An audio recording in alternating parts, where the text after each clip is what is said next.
Thanks to all of our witnesses and what you bring to the conversation today. It is interesting. In my state, in Oklahoma, we have 4 million people. 2 million of those live in urban areas. 2 million of those live in rural areas. And for our rural hospitals, some consolidation of administrative functions have been beneficial, actually, to have back office somewhere else, and so they can focus on patient care in a very small community. I've also seen some other areas where a management company comes in, takes over a rural hospital, runs it, and then drops it, and it's had major consequences in my state as well. So I've seen both sides of this, and know that we've got to have some oversight in the process on this so that we don't have rural hospitals especially that face consolidation and then just be abandoned at the end of the day as well. Mr. Martin, I want to ask you specifically about some things that may be happening with CMS or with just federal policy that may be encouraging consolidation. Was mentioned before earlier that it is for some procedures, x-rays for instance, some radiology, you get paid more if you're in a larger hospital than if you're independent. So that literally incentivizes moving towards consolidation. So my question to you is, are there things that's happening with CMS or the regulatory environment that's actually incentivizing consolidation in places that it shouldn't be incentivized? Yeah, thank you for the question, Senator Lankford. I think we've discussed a lot the impacts of site neutrality payments and the facility fees, and it is an incentive for consolidation to take place, particularly between physician services and the hospital institutions, because it is an enhanced payment rate, and that enhanced payment rate is not the only incentive.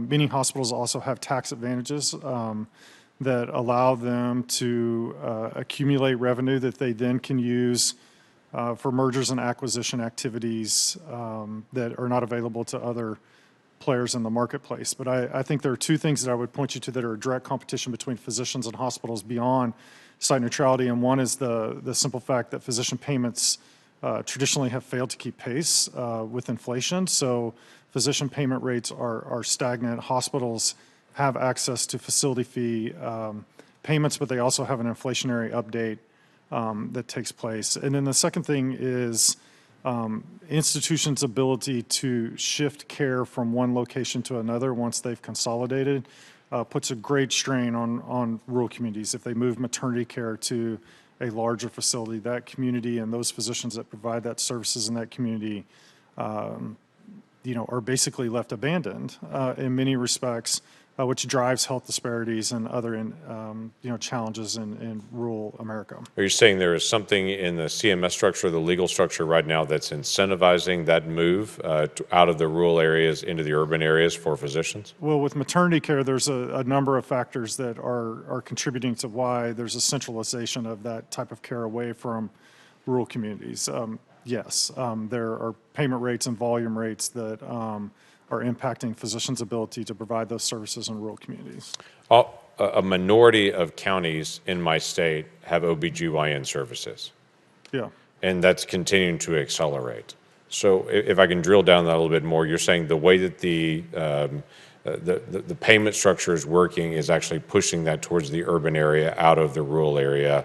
What would you recommend as a fix for that? So not just payment structures, but also credentialing and privileging structures. So many family physicians and many corporate hospital cannot be privileged, or the hospitals won't privilege them to provide those services in rural areas. They will only privilege individual physicians at larger facilities. So there's a number beyond money. There is a regulatory burden that is preventing access to care in many rural hospitals. And it just goes back to my plea to please address the regulatory and sub-regulatory structure that is preventing physicians and nurses and other clinicians from really being able to provide care in many communities.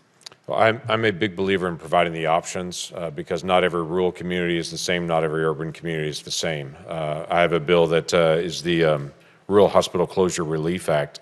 That particular bill extends the ability for it to be a critical access hospital into more places and to give more flexibility into that arbitrary number that was created. I know Senator Grassley has worked on other bills as well to be able to provide for rural health care. Some hospitals do want to have inpatient beds, though, and that critical access hospital provides them that option for that. we've got to provide options here, whether it's physician-owned, whether it's critical access, whatever it may be, to be able to provide that flexibility that's needed. And if I can make just one quick comment on this, Dr. Cooper, you had mentioned that it's a possibility that for PBMs and how they're currently structured could have a negative impact on independent pharmacies and rural pharmacies. I would go ahead and say yes. It has a negative effect on rural pharmacies and independent pharmacies. And I can bring you plenty of data in my state and what's happened in the unique coincidence that all the rules change and the fees change and the DIR comes out to a rural independent pharmacy. And then within a week or so, they get a call from one of the big integrated PBM entities and say, wouldn't you like to join us instead? And so I'd say definitely it has that negative impact.